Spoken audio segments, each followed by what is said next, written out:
a tarot reading opens the door to new realities, seen and unseen, and a potent one has the potential to activate synchronicities and new magic in your life.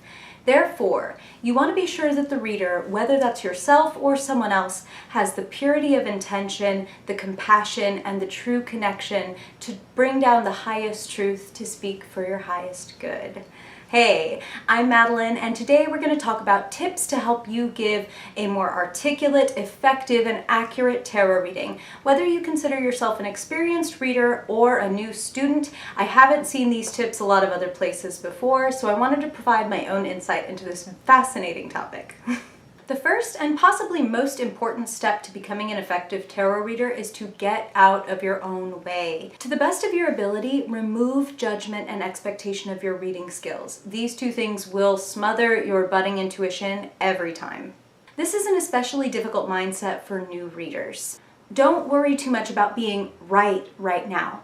Focus a lot more on being present and being open.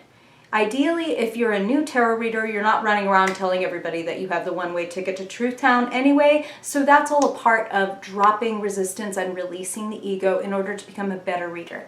Trust and faith are the vibrations that you want to read from. This way you can rise above the boring static of your ego demanding that you be excellent and correct right fucking now, and actually rise to that easy, relaxed, open state of consciousness from which you can really hear spirit or your higher self, your spirit posse, however you like to think of them. Here you can see, hear, and sense the signs and stories that the cards tell. Here your intuition can flourish without being snuffed out by fear of failure.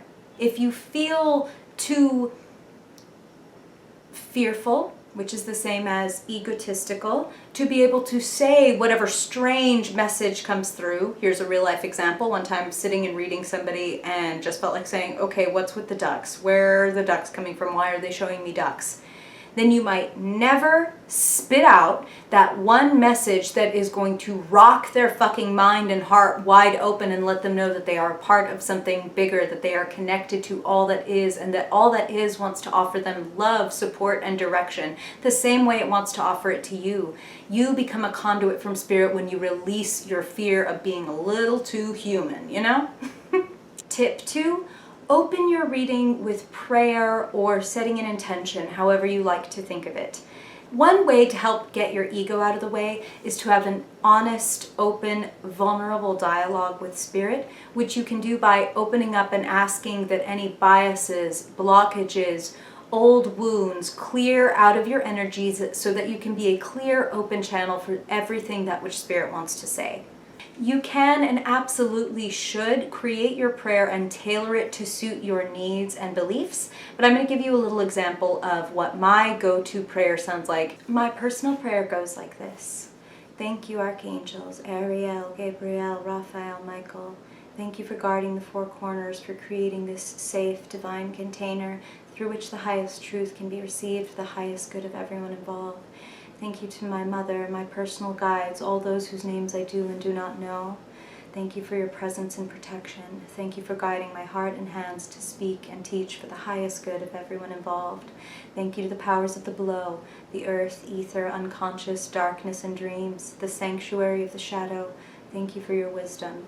Thank you to the powers of the above, light, pure love, pure consciousness, enlightened masters. Thank you for bringing down your light so that all of us can be enlightened. Thank you for seeking the love and liberation of all beings. Amen.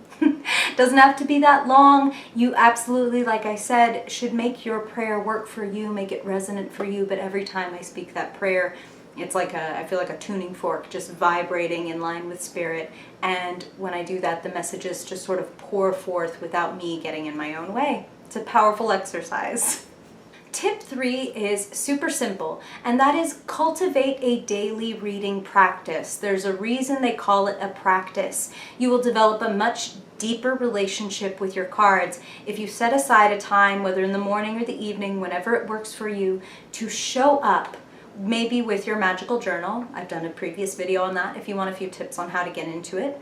But the idea is that every single day, whether you draw one card or whether you draw 3, you pull cards for yourself, make a note of what they are, get into tune with them, then go about your day and see how those messages and archetypes were reflected in your day, thus really enriching those meanings of the cards and making them, go from sort of just black and white text about, loss or fun or love, and they become 360-degree alive archetypes walking through the world with you, informing your worldview. So show up every single day for this. Make notes in your magical journal. The more that you do this, the stronger the connection you develop, both with your cards, with your spiritual guides, with the energy of the universe. You are demonstrating that you are here to tap in and that you want to be a conduit for that information. Tip 4 can be a little daunting, but it is well worth your while to try because it can really supercharge your reading abilities and give you the confidence that you need to know that you're not just shooting in the dark, okay? Tip number 4 is to read for strangers.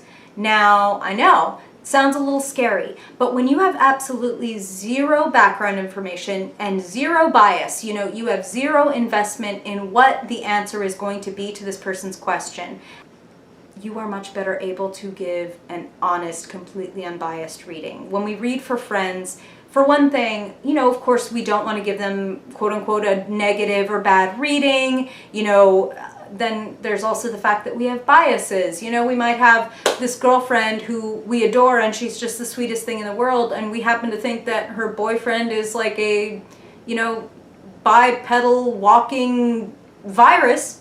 And when you see her cards, you may see the devil card and leap immediately to this is your boyfriend. Whereas if you're reading for a stranger, you can find that sort of egoless connection and disconnection of only listening to your people and not listening to your thoughts. You feel me? Now, you could absolutely do the really daunting and courageous thing and read strangers live in coffee shops or bars. I absolutely did this while I was honing my craft because it is the best way to find out how accurate you are. There's another part of this, which is your friends and loved ones might not want to say, I didn't resonate with any of that at all. You know what I mean? But a stranger will fully be ready to tell you if what you're saying is not resonating. And if it is resonating, then well, you just leveled up. Show up at a party and be that mysterious stranger in the corner. Pull out your deck of cards. This does lead me to one caveat, which is, if I were going to give you a don't, I'm giving you 5 do's, right? Let me give you a don't. Don't drape yourself in mystique. Don't drape yourself in the ego that comes with, I'm a tarot reader. You may notice that I kind of go out of my way to demystify these things and to say that everyone is magical, everyone has intuition, everyone can do divination, and that is because I think it's true. And I also think it clears off a lot of egotistical bullshit that could get between me and the people that I'm reading for when I really want to give them everything that spirit is like this beautiful waterfall of light coming down through my head and out my heart, out my mouth. Like, you want to be pure of intention. That purity of intention, that willingness to drop the ego, that will take your reading practice hundreds of thousands of miles ahead of where it is, okay? Okay. You can also find online tarot groups where you can give readings to strangers. Plenty of people, believe me, will be more than happy to get a free tarot reading from somebody who is practicing, as long as, ethically speaking, you make it clear that you're a beginner and that you just want to do this for practice. Tip 5, and I think this is a huge one, that is, be an eternal student. Of course I do mean of the tarot itself. We should always be reading more books, seeking more information, keep continually making sure that our practice is very much alive and infused with all sorts of wisdom. But I also mean increasing your divination vocabulary by studying and reading great art, great plays, whatever you may know about, whatever your resources may be, Spirit will find a way to communicate with you using those resources. Therefore, the broader your perspective, the more you might read philosophy or theology or just great works of fiction, the more ways Spirit has to come through to you. You know, for example, if you happen to be a literature nerd and you're sitting down across from some guy who comes to you for a reading and Spirit is just going, oh my God, Heathcliff, Wuthering Heights. You're like, oh, you're struggling with a bad relationship, huh? You're like a little passionate and beating your fists on the trees till they bleed over this chick, huh? And then if you happen to know, let's say, astrology, you may find that Spirit is whispering to you certain signs, certain planets during your reading so that you're able to maybe state a date or some aspect of this person's personality that just knocks their head wide open and peels back their own ego and biases and allows you to touch their heart and change their life.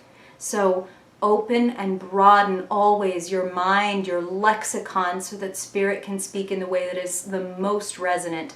This way your practice is truly alive and ever evolving, ever growing, and you never ever worry about giving the same kind of reading twice, because they will find a way to connect with the way that the person that you're reading for will connect with. Maybe they're into Stoicism, maybe they're into Kubrick. The more that you allow yourself to experience and take in the world, the more pain and pleasure and knowledge points that you will be able to activate for people to help them make the most of their life. Thanks for tuning in, my fellow magicians. I really hope that this is helpful for you. And of course, if you ever want to get a personal reading or a little one-on-one tarot tutoring, all my info is in the description box below. I'm wishing you love and magic this week, and I hope I see you on next Magic Monday. Bye-bye!